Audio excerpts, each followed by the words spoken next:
I am going to take you guys through some of my experiences working in game design, and hopefully I'll be able to consolidate my experience into a meaningful message, or at least if you look at this show as dinner, I am starters, and Andreas is the main course, and hopefully I'll be able to set the stage for him, so he can explain to you the different how different principles in game design work. But what I'm going to give you is an overview of what it is that Andreas and I and other game designers do within our fields in the industry. Before I start, just a question: how many game designers are here with us in the audience? That's great. So this is probably you may find things, a lot of things that you have experienced here, and I hopefully hope that you guys find something new as well. So usually when I'm out and about town, I'm having a few drinks, I end up meeting a few old friends or new people, and the question always follows: what do I do for a living? And I tell them that I'm a game designer. When this happens, I can see on their faces that they're confused, but at the same time, they have an idea of what I do. They think it's really cool that I'm a game designer, but the next question that follows is this. So do you do art for games? Not really. Sometimes I do art, but art is not what I do for games. And then they'll be like, okay, so do you write code? I don't write code for games. Sometimes I do, but it's not a part of my job. And they're trying to figure out what it is that I actually do. Is it like web design? I guess, kind of, but it's not. It's a whole other field. Wait, so you work in IT? And they're like, what is this? What is this line of questions? And I said, absolutely not. The thing is, some people refer to our industry as creative IT. A lot of it because we deal with digital games. It's code. And it's creative because they're games. This is an extremely painful conversation for me to sit through. And I usually have two choices. The first choice is avoid this conversation at all costs. Say something else. And the second option for me is to sit there and explain to this person what it is that I do for a living. I have to justify to this person my life choices. So hopefully, in another situation, let's rewind, and they ask me, what do I do? I tell them, I'm a spy. Okay, so lucky for you guys, this has never worked for me before, and I always end up explaining what it is that I do for a living. So now I'm in this position where I have to explain, in really simple terms, what game design is and what a game designer does. And the way I do this is by drawing parallels to other industries. A designer is to a game what a director is to a movie. Everybody knows film. It's really easy. People know what a film producer does. People know what a film director does. People know what audio engineers do in film. People know what scriptwriters do in film. So when I say this, they know exactly what it is that I mean. A director in a movie is the guy, is the visionary. He conducts the orchestra if the film is the orchestra. I don't know if you guys know this personality. That's Jean-Pierre Melville. He didn't say that. I said that. It's just his name for your reference. A designer is to a game what a chef is to a tiramisu. The two men in the background, Marco Pierre White is on the left. He is the first Michelin star, runs the first Michelin star restaurant in the UK. And right next to him is Gordon Ramsay. I'm sure you guys know him. Marco Pierre White used to be his mentor. A designer is to a game what an automotive designer is to a car. So if you were to think what an automotive designer does, he doesn't design the engine. He doesn't. That's what engineers do. But he designs what the car looks and feels like. He designs what it is to drive that car. This is Raymond Loewy. He is an industrial designer. He is the person who designed Air Force One. Do you guys know what Air Force One is? It's the plane which the president flies. So the reason I draw a parallel to other industries and products is because games are essentially products.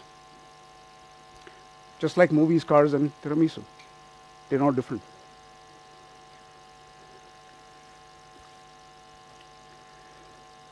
And behind every product is a craftsman. Just like for cars, for cakes, and for movies. And we are craftsmen. Game designers craft games. And then there is this question that usually comes up is, but are games as important as movies, cars, and tiramisu? I don't know. It's a really, really tough question. It's a question that puts my existence into question. It almost questions like, why do we make games at all? The thing about this question is, you don't need to eat cake in your life. You can go your entire life without eating a slice of cake, and you'll be absolutely fine. What you want to do is you want to eat cake. So the real question is not, are games as important as movies, cars, and tiramisu? The real question is, would your life be exciting as it is without tiramisu? Essentially, games are entertainment. And entertainment has been a part of our lives for a really long, long time. Just to give you guys an idea, I'm going to take a short detour into history, or particularly into the history of games. Everybody knows chess, right? Every single culture in the world has played chess since ancient times. They don't even know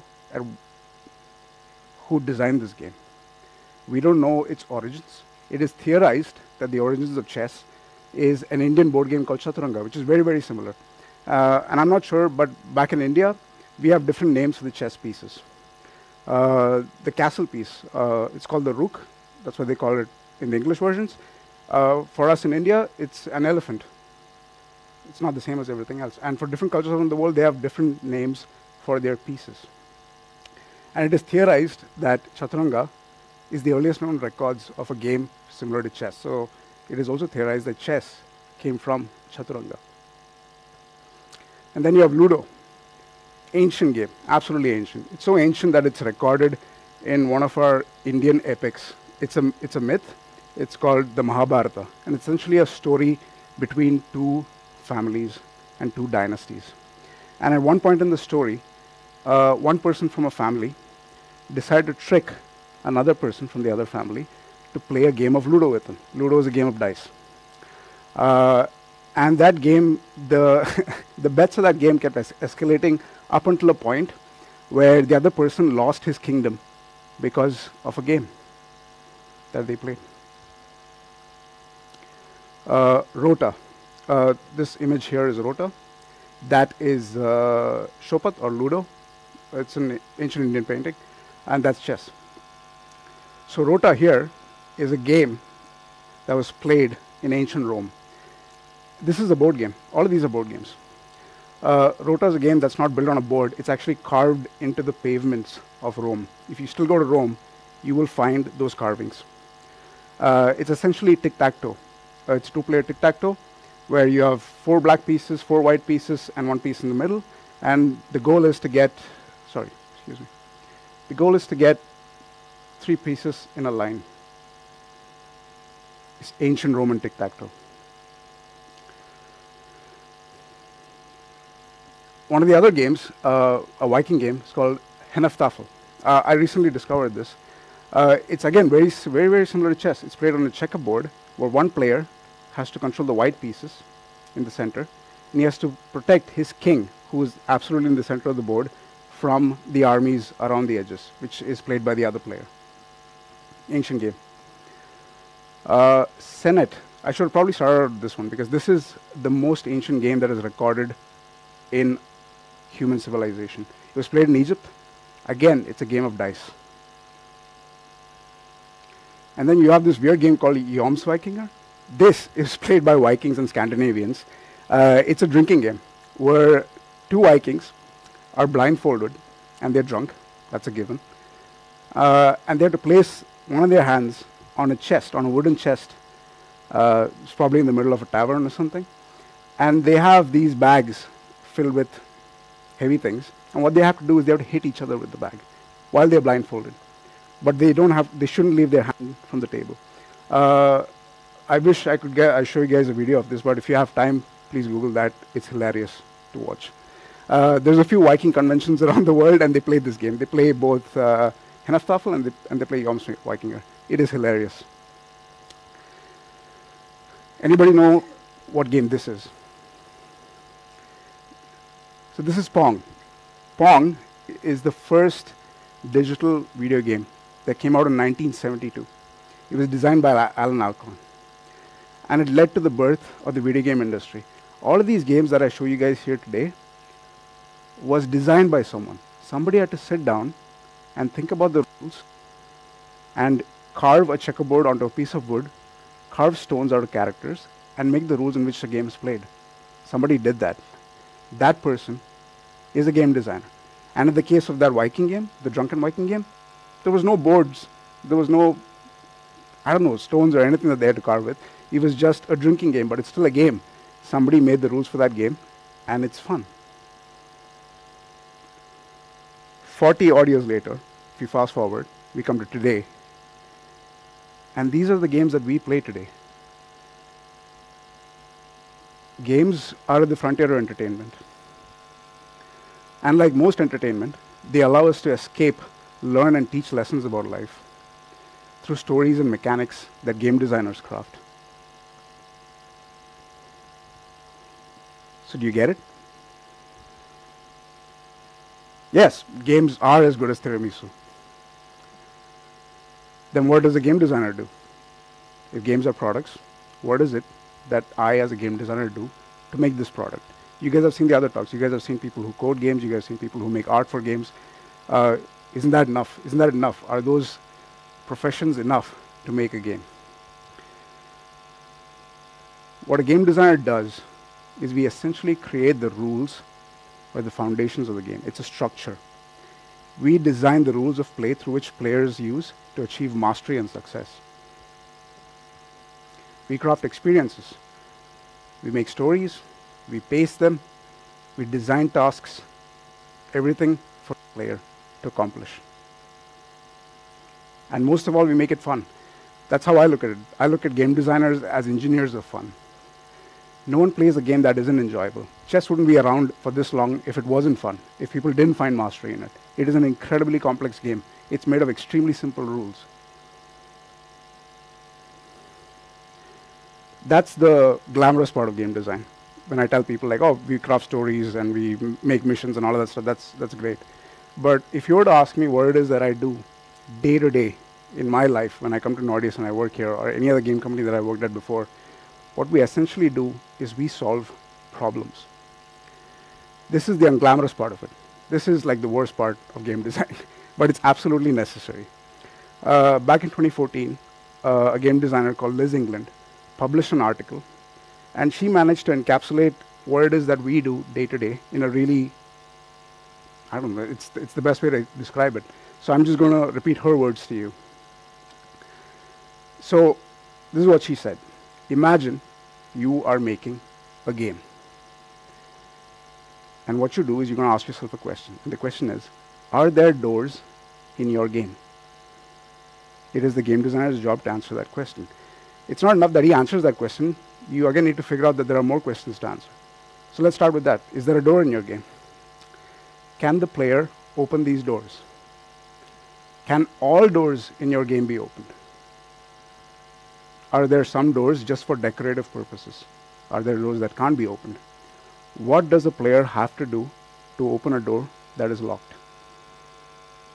And then as a game designer say, oh, they got to find a key. And the next question follows, where does the player get a key from? What we essentially do is we try to solve problems like these, and it's a chain reaction of problems.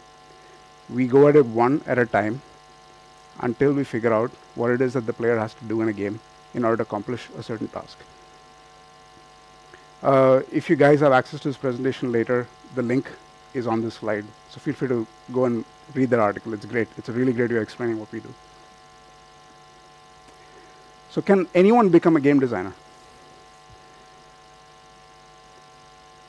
Clearly not, but have you guys seen Ratatouille? The Pixar animated movie? Do you guys know what the message of this movie is? Yeah. So that's the false message. So the thing about this movie is it starts off and there's a chef called Chef Gusto, and he runs this great restaurant. It's amazing. The food's great, and he writes this book called Anyone Can Cook. And in the movie, a rat can cook. It's true. But anyone at the end of the movie, what the critique says is that it's not the title of the book doesn't mean anyone can cook.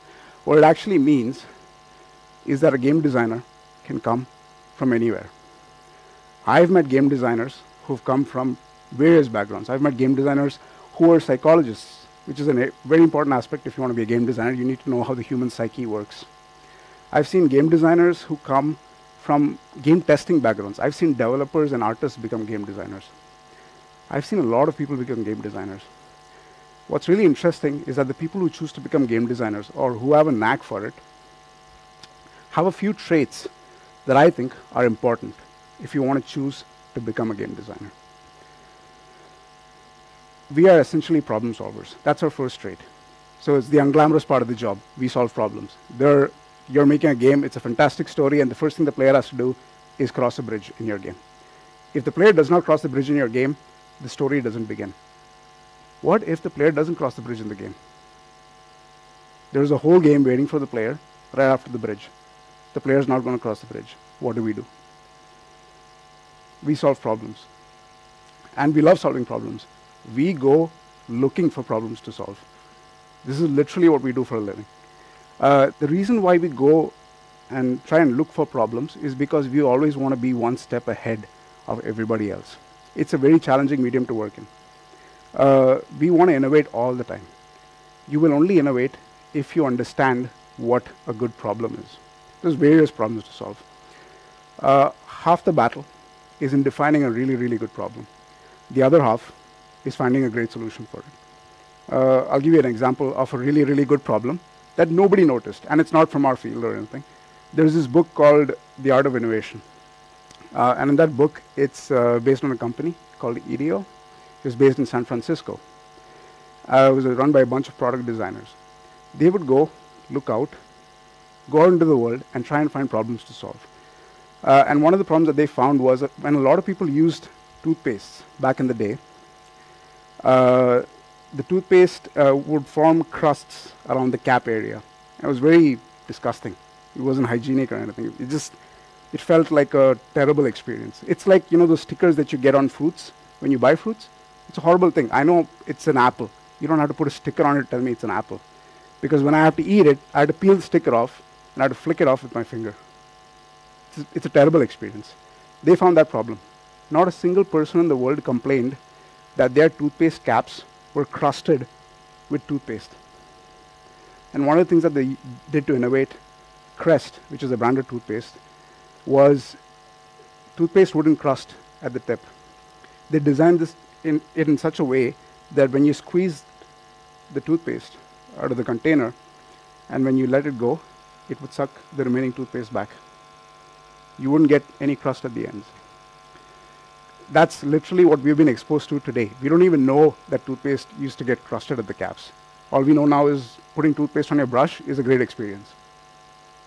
So there are people who go and find great problems to solve. This is literally what we do. The other trait that is really, really common among game designers is that we are really, really good storytellers. A lot of the time, when we come up with an idea, if we don't have the capacity to communicate it to other people, it is not going to happen. Your idea is not going to come to life. For me, for example, I don't know how to code. I can do a little bit of art, but I couldn't make a game by myself. But I have great ideas. I solve problems really well. What do I have to do to communicate my ideas to a developer? I had to pitch it to them. I had to pitch it to businesses. I had to pitch it to clients. And it's a big part of what we do. And we have to make sure that when people listen to our idea, that they believe in that idea as much as we do. It's a huge part of what a game designer does. The third most important trait, we can't live without this, is inquisitiveness.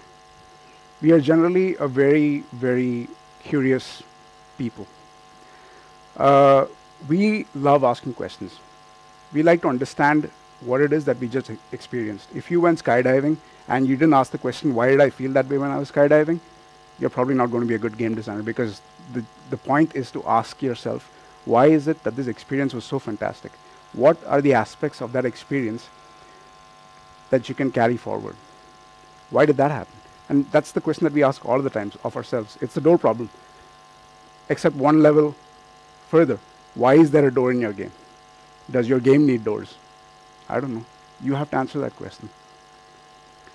We are essentially a new age of creatives, and what we're doing is we are in a very interactive medium. We are giving the player agency to do things, to change the way they play a game. And in order to do that, we have to be interested in everything. You can't be a game designer if you say, like, I'm not interested in cars. That's like a no-no. You have to be. You have to go and figure out how cars work. If you're making a game about cars, believe me, you need to understand how cars work. You need to figure out, why is racing such an attractive sport? Even I'm not into racing, but I have to figure out why racing is an attractive sport. Because I'm going to make a game about racing for people who love racing. If they have to enjoy your game, then you need to know what it is that makes them tick. Everything. History, general knowledge. It's almost encyclopedic. You have to figure out and be curious about everything. Read fiction, read non-fiction. Read as many books as you can. That's what I tell everybody. Read as many books as you can. Nobody reads books nowadays.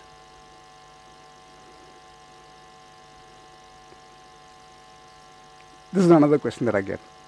Are game designers important in the game making process? Yes and no. I'm sure there are indie developers here, right? How many of you guys are indie developers? You guys have a game designer in your team? That's because you guys do game design, right? I'm like, I'll code and I'll do design. I'll do art and I'll do design. It is a collaborative process. I get it. Which is why I say yes and no.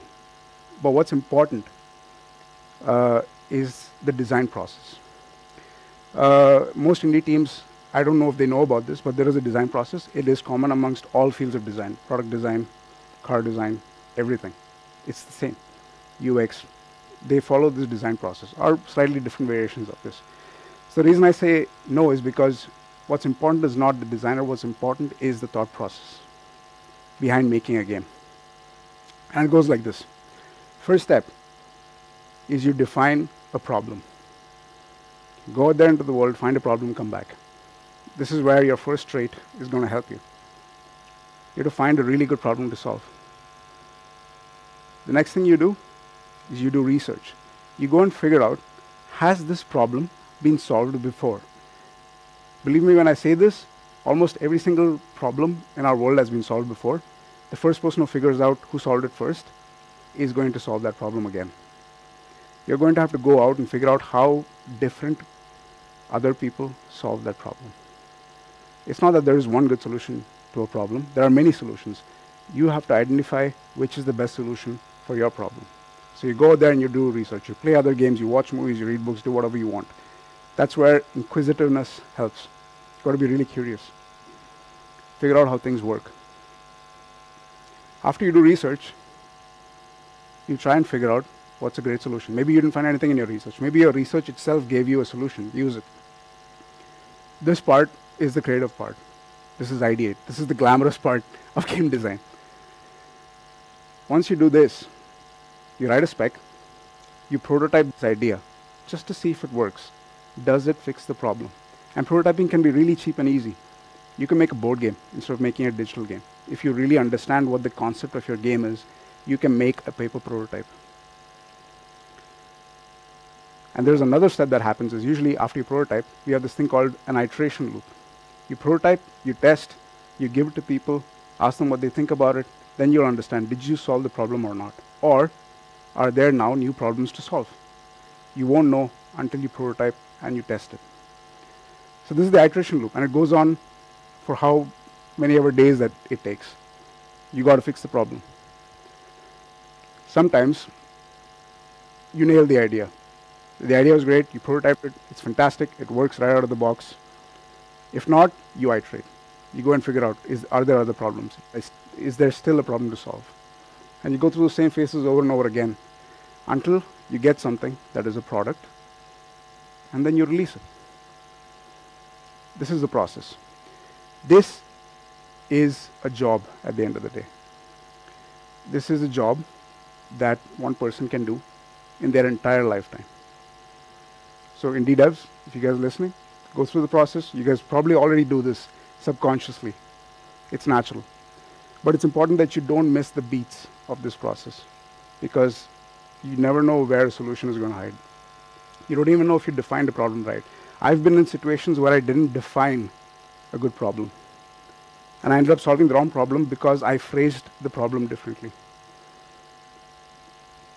So this is important, regardless of whether there is a designer in your team or not. What is important is that there is a design process, and it takes a person to do it. It is a specialization in and of itself. The last thing that I want to talk about is this thing. It's quite personal to me.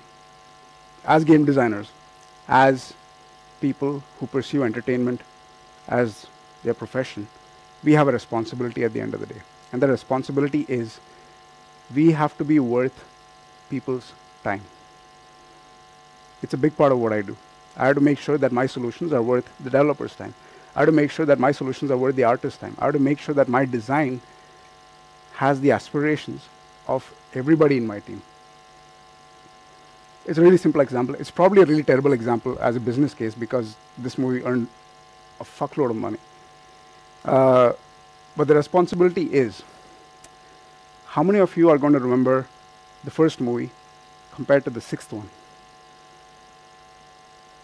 in, say, 40 years' time?